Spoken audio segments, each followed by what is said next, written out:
미디어 봉사 동아리 리듬 오브 오프 연합지부 회장을 맡고 있는 이은표입니다.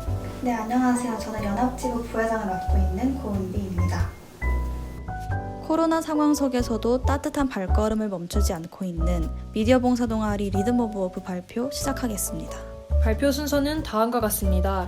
먼저 저희 단체를 간단히 소개하고 비대면 시대의 봉사활동을 공유한 뒤 중간 성과를 정리하며 마치도록 하겠습니다. 리듬 오브 오프는 복지 사각지대에 처한 사례자분들이 카카오같이 또는 네이버 해피빈과 같은 플랫폼을 통해 민간 기부를 받으실 수 있도록 시나리오, 촬영, 디자인, 편집, 작곡 5파트로 나누어져 온라인 모금 콘텐츠를 제작하는 대학생연합 미디어 봉사 동아리입니다. 리듬의 봉사는 크게 3가지 가치를 중심으로 진행됩니다. 첫째, 모금 콘텐츠 제작 봉사를 통해 사례자분께 의료비 또는 생계비 마련과 같은 실질적인 지원을 드릴 수 있도록 활동합니다. 첫째, 모여진 모금액이 전부 사례자분에게 전달될 수 있도록 투명한 기부를 지향합니다. 첫째, 콘텐츠 제작 과정에서 늘 윤리적인 고민을 잊지 않도록 노력합니다. 그렇다면 비대면 시대의 리듬 오브 오프 활동에 대해 소개하도록 하겠습니다. 많은 단체들이 그랬을 듯 저희 또한 예상치 못한 코로나19 사태로 인해 많은 고민과 활동에 어려움이 있었습니다. 그동안 리듬 오브 오프는 사례자 가정에 직접 방문해서 인터뷰와 촬영을 진행해왔기 때문에 봉사자는 물론 사례자분들의 안전도 고려해야만 했는데요. 그 결과 리듬 오브 오프의 봉사도 새로운 국면을 맞이하게 되었습니다. 현장 사례 촬영이 당분간 어려워졌지만 리듬 오브 오프는 따뜻한 세상을 향한 발걸음을 이어갈 새로운 길을 찾았습니다. 가장 먼저 모금 콘텐츠 제작을 재택으로 전환했습니다. 기관으로부터 사전에 전달받은 내용을 토대로 사례자분과 전화 인터뷰를 진행하고 보호자나 병원 관계자분들에게 촬영을 부탁하였습니다. 그렇게 받은 자료들로 각 부원들이 글, 포스터, 영상, 그리고 배경음악까지 재택으로 모금 콘텐츠를 제작하여 기존과 같이 온라인 모금 플랫폼에 업로드하였고 코로나라는 어려운 상황에도 불구하고 이렇게 목표 금액의 100%를 달성하는 경우도 많았습니다. 더 나아가 무엇보다 도움이 더 절실한 지금 저희는 봉사동아리 연합회를 통해 기존 활동 외 추가 프로젝트로 온라인 캠페인 또한 기획할 수 있었습니다. 첫 번째 캠페인은 Share Your Blue입니다. 리듬 활동을 통해 콘텐츠의 영향력을 다시 한번 깨달은 팀원들이 자신의 재능을 활용해 성인 자폐 스펙트럼의 인식을 개선하고자 모였습니다. 자폐라는 단어가 주는 어감을 바꾸고 질환자와 보호자들의 어려움을 이해하고 그로 인해 그들에 대한 인식 변화를 이끌어내는 동시에 장애인들에게는 함께 나아가는 사회에 대한 희망을 주고자 합니다. Share Your Blue 팀은 인스타그램 계정을 통해 올바른 표기법 알리기, 미디어에 자주 등장하는 고기능 자폐, 그리고 성인 질환자와 보호자에 관한 오해와 진실을 주제로 다양한 이벤트와 카드뉴스를 제작했습니다. 영상 콘텐츠 또한 기획하고 있습니다. 성인 자폐 스펙트럼에 관한 영화 리뷰 콘텐츠, 그리고 발달장애 기자와 함께 협업하여 성인 자폐를 가진 기자의 일상 브이로그, 또는 사회봉헌이라는 공통적인 메시지를 담고 있는 언론 매체 휴먼에이드 포스트와 리듬 오브 오프의 이야기를 영상으로 담고자 합니다. 다음은 두 번째 캠페인입니다. 작년 여름 리듬 오브 오프는 국내에 치중되어 있던 봉사를 확장하여 필리핀을 방문해 코피노 가정을 인터뷰하고 온라인 모금을 진행하기도 했습니다. 현재는 이러한 봉사를 직접적으로 다녀올 수 없지만 이 시간을 기회로 삼아 해당 사례에 참여했던 부원들의 인터뷰와 사례 당시의 현장 영상을 활용해서 해외 봉사 후기 콘텐츠를 만들고 코피노 인식 개선과 건강한 기부 문화 조성을 목표로 하는 온라인 캠페인을 진행하였습니다. 그럼 캠페인 영상을 한번 같이 보실까요? Junon Princess입니다. Junon Yulsal입니다. 지난해 여름 미디어 봉사 동아리 리듬 오브 오프가 필리핀을 찾았습니다. 필리핀 사례는 리듬 오브 오프의 기존 봉사를 해외로 확장한 사례인데요.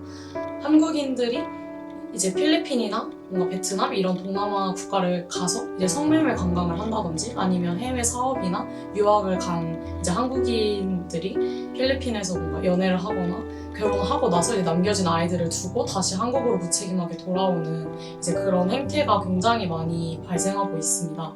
그렇게 한국인 남성과 필리핀 여성 사이에서 태어난 아이를 우리는 코피노라고 부릅니다.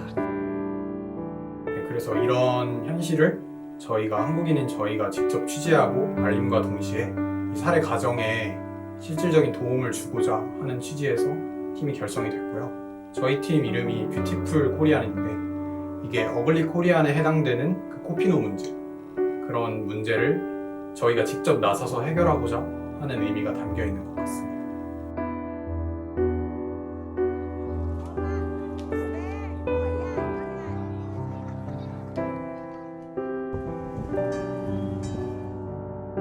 아무래도 코피노라고 하면은 한국인 남성이 필리핀 여성과 뭔가 성매매를 해서 태어났을 거라고 부정적인 사회적 편견이 아무래도 다소 있는데, 저희가 가서 직접 인터뷰하고 확인했을 때는 그런 사례보다는 진짜 한국인 남성과 필리핀 여성이 현지에서 사랑을 하고 그런 사랑을 한 과정에서 코피노 아이가 태어나거나 임신했다는 사실을 이제 알게 되자마자 이제 한국인 남성은 어머니를 버리고 이제 갔다는 그러한 뭔가 다른 사람들과 다를 바 없는 일반적인 사랑 이야기라는 것을 시나리오를 적으면서 강조하려고 했습니다. 남겨진 이들이 머무르는 곳은 생각보다도 더 열악했습니다. 정말 쓰레기가 가득한 하수구에서 아이들이 헤엄쳐 놀고 그 물을 당연한 듯이 마시고 거기서 마을 사람들이 앉아서 밥을 드시고 계시고, 그러니까 제가 봐왔던 너무 일상적인 풍경이 너무나도 열악한 환경에서 펼쳐지니까 그게 굉장히 충격으로 다가오더라고요. 그 처음 방문한 집에서 그 도복을 입은 어린 친구가 있었어요. 태권도복을 입은. 근데 저희가 이제 촬영을 가는데 그 집의 환경을 보게 되잖아요. 그 환경을 보자마자 저는 약간, 물론 그 이전에도 마음을 좀 무겁게 가지고 있었지만 직접 보고 나니까 정말 더 한층 마음이 무거워지더라고요. 근데 아니나 다를까 저희가 첫 질문을 드리기도 전에 두 분이 너무 서럽게 우시는 거예요. 그 어머니랑 아이랑 같이. 그때 제가 인터뷰를 진행했었는데 그 모습이 너무 생생하게 기억에 남더라고요. 뭐 이렇게 어린아이, 그 친구의 나이가 한 13살 정도였는데 이렇게 어린아이가 얼마나 많이 힘들었으면, 얼마나 많은 차별을 받아왔으면 얘기를 제대로 시작하기 전에도 다 울어버렸던. 저는 촬영분이었기 때문에 더 사례자 분들의 이제 얼굴이나 목소리에 더 집중을 많이 하잖아요. 아무래도 카메라 너머에 그런 그분들과 이제 눈을 맞추기도 하고, 한 9개 정도의 가정에서 촬영을 했었었는데 그때마다 모든 사례자 분들께서 다 눈물을 이제 흘리셨어요. 근데 그때 제가 카메라 너머로 봤던 이제 그분들의 눈물이 가장 일단 기억에 남는 것 같고요. 그렇게 사례자분들과 함께 울고 또 함께 웃으며 리듬 오브 오프는 9박 11일간의 필리핀 해외 봉사를 이어나갔습니다. 봉사를 마치고 한국 공항에 딱 돌아오니까 매미가 되게 많이 울고 있었어요, 한국에서는. 근데 저는 그 우는 소리를 듣고 거기 현지에서 울고 있던 코피노 아이들의 우는 소리가 생각이 나더라고요. 이제 비록 다시 한국에 돌아왔더라도 그런 어려운 사람들을 잊지 않고 계속 살아가라는 그런 계기가 되었습니다. 제가 이 코피노 문제에 대해서 처음 알았을 때는 그냥 막연하게 무책임한 개인의 문제라고 생각을 했거든요. 물론 그것도 맞지만 제가 직접 현장에 가서 그 수많은 가정들을 만나고 어떤 그 아버지 없이 살아가는 아이와 아이 어머니를 봤을 때 사회 전체적인 구조의 문제라는 생각도 좀 들더라고요. 국가적 빈부 격차라든지 아니면 이제 여성 인권 문제라든지 정말 수많은 문제가 공존해 있어도 촬영을 하다 보면 굉장히 사람이 감정적으로 이제 되더라고요. 어쨌든 간에 특정한 가해자가 있고 또 그 가해자의 국가가 또 저의 나라이다 보니까 참 마음이 무거워지면서 약간 분노 같은 것도 좀 생기고, 왜 이 사람들은 이렇게 지내야만 하는가에 대한 생각도 많이 들면서 이제 무책임한 개인한테 분노하면서도 어떤 이 구조적인 문제에 있어서는 과연 우리가 이거를 변화시킬 수 있을까 하는 무력감을 되게 많이 느꼈거든요. 근데 이제 그런 고민들을 되게 오래 하다 보니까 결국 내가 할 수 있는 일, 편집 파트 부원으로서 내가 할 수 있는 것에 좀 집중을 하고자 했고요. 필리핀 환경의 어려운 점을 부각할 수 있는 그런 장면들을 묘사하려고 했습니다.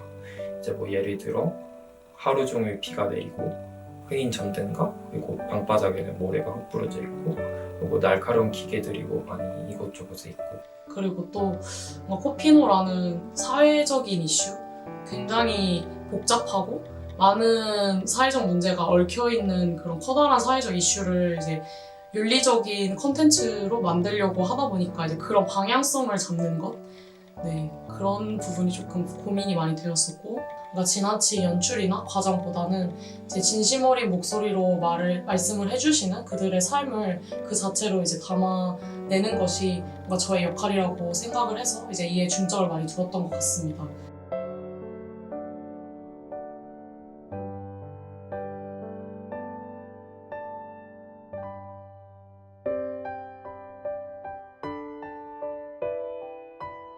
제 글을 통해 사람들이 코피노 사례에 대해서 더 잘 알게 되고 그리고 경제적인 어려움을 겪고 있던 코피노 가정에게 이제 경제적인 도움도 줄 수 있게 되어서 이렇게 리듬 오브 호프 활동을 통해서 저 자신에 대해서 뭔가 많은 자신감을 얻게 되었고 그리고 나도 할 수 있다라는 효능감을 많이 느끼게 된 그런 시간이었습니다. 이 편집 기술이라는 것 자체가 그리고 촬영과 어떤 글 쓰는 거 포스터 디자인하는 거 이런 과정 자체가 실질적인 정말 힘을 가지고 도움을 이끌어낼 수 있다는 것에 저는 굉장히 큰 감명을 받았거든요. 제가 믿고 있는 미디어의 힘을 정말 실천하는 어떤 공동체라고 생각을 하고요. 그리고 리듬이 저에게 주었던 그런 따뜻한 메시지나 가치 이런 것들을 공유할 수 있어서 항상 되게 기쁘게 생각하고 리듬 오브 호프 팀원들이 함께 제작을 하는 영상들이 그리고 제작물들이 널리 퍼져서 더 큰 도움을 사회에 줄 수 있는 그런 기회가 됐으면 좋겠습니다.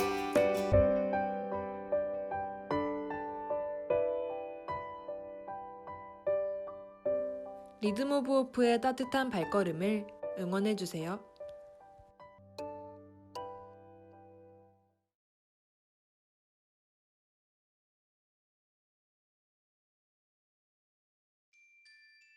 정리해보자면 저희는 현재 재택 사례를 꾸준히 진행하여 2020년도에 총 55개의 모금함을 개설할 수 있었고 누적 모금액 약 2억 4천만 원을 도움이 필요한 사례 가정에 전달하였으며 총 누적 모금액은 약 24억 원 이상에 달합니다.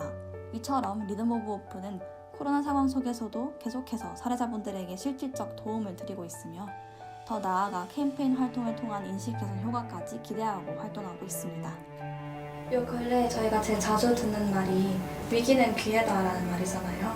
그래서 지금 해야 할 말로 이 기회를 잡아서 조금 더 고민을 하고 다양한 사람들이 조금 더 안전한 삶을 살 수 있게 같이 노력하면 좋을 것 같아요.